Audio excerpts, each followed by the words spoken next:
Hello everyone, I'm meteorologist Charlie Ironmonger. Thank you so much for joining me today for your 2 p.m. news and weather update from the First Alert Desk. Now we've got news out of Mar-a-Lago where a person was fatally shot after breaking onto the compound. NBC's Garrett Hake has more. An FBI investigation is underway this morning after law enforcement agents shot and killed a man on the grounds of President Trump's Mar-a-Lago home early Sunday. The Palm Beach County Sheriff telling reporters a man breached the property's perimeter around 1:30 a.m. Sunday, carrying what appeared to be a gas can and a shotgun. The sheriff says 2 Secret Service agents and a sheriff's deputy that responded. He was ordered to drop those 2 pieces of equipment that he had with him, at which time he put down the gas can, raised the shotgun to a shooting position. At that point in time, the deputy and the 2 Secret Service agents fired their weapons and neutralized the threat. 2 law enforcement sources identified the suspect to NBC News as 21-year-old Austin Tucker Martin, who was reported missing by his family on Facebook earlier that day.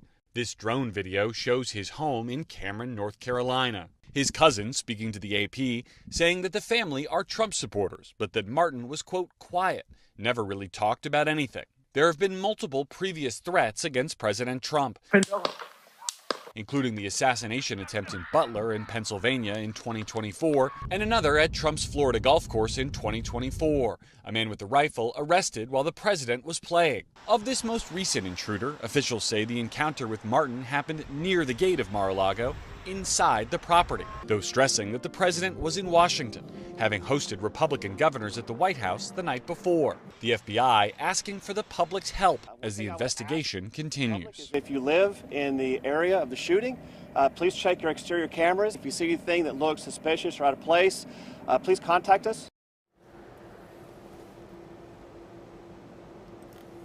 And again, that was Garrett Hake reporting.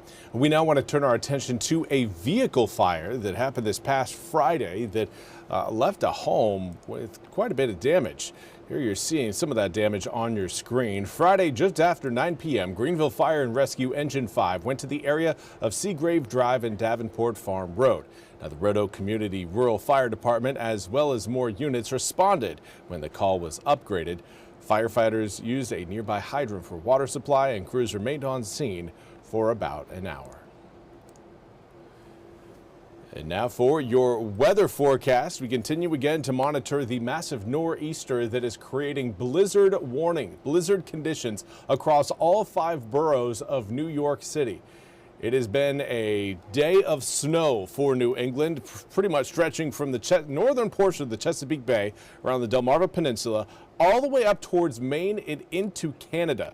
This is a massive system that is producing significant snowfall across the New England area. In fact, we've seen record snowfall set in Providence, Rhode Island so far, and more snow is on the way. It is not done yet. So zooming it in on some of the totals that we've seen so far with this system. Again, over 32 inches of snow in Providence.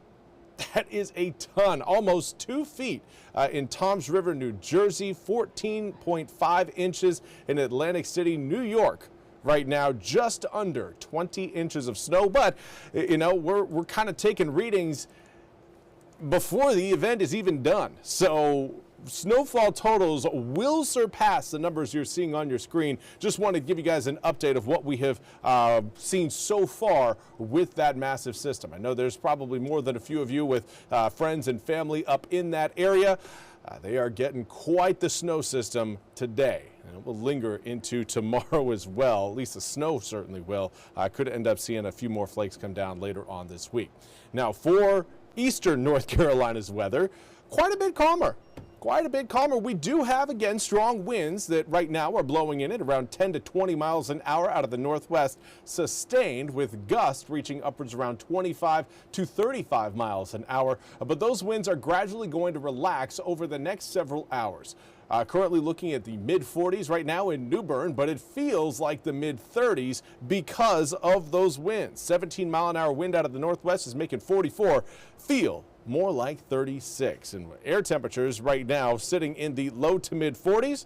Normal this time of year is right around the 60-degree mark, so we're about 15 degrees shy of our seasonal average. A lot of that has to do with the winds out of the northwest. Those are bringing in colder conditions, colder air into the east, and doing so at a fairly healthy clip. 10 to 20 mile an hour sustained winds come with gusts again between 25 to nearly 35 miles an hour. We did have a 37 mile per hour reading at last check in Elizabeth City. Now looks like our strongest gust that's currently being reported is in Piney Island at 31 miles per hour.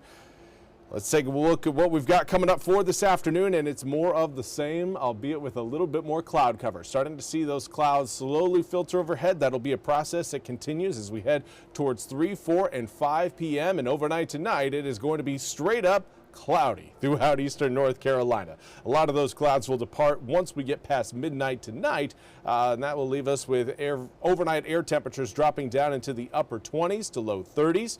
By the time most of us wake up, we are going to be seeing some freezing conditions outside, but we'll rise above freezing between around 9 to 10 a.m. tomorrow morning. Plenty of sunshine, will go a long way in trying to warm us up. The problem is that cold flow of air out of the west-northwest, it's going to be sticking around. It's not going anywhere. So even as we see plentiful sunshine, those winds are going to be bringing in cold conditions, and that will keep our air temperatures capped in the mid-40s. Here's what we've got big picture-wise across the U.S. That area of high pressure will do a pretty good job of keeping us sunny coming up for tomorrow. Then it's going to fade as we head into the tail end of your Tuesday and Wednesday, bringing cloud cover back to the east as we head through Wednesday, Thursday, and Friday of this week. Let's take a look at your full 8-day forecast. You'll note that that first cold front you're seeing back towards the mountains on Wednesday could bring a little bit of some rain to the east Wednesday at times, but I think most of those drops will hold off until we get to Thursday and Friday. Friday, the Pirates are going to be taking on Rutgers, the Scarlet Knights, at Clark LeClaire. And then we've got 2 more games coming up on Saturday and Sunday, not against Rutgers. I believe one of them is against, I think, Western North Carolina. I could be wrong there. We'll have to check the schedule. But again, 2 more games Saturday, one on Saturday, one on Sunday. Should make for some pretty nice baseball by the time we get to Sunday afternoon, with air temperatures climbing into the upper 60s versus the mid-50s on Friday. Well, that's all we have time for today's 2 p.m. news and weather update from the First Alert Desk. I want to thank you all so much for joining me. We'll be back with more news and weather coming up at the top of the hour. Until then, have a fantastic rest of your Monday.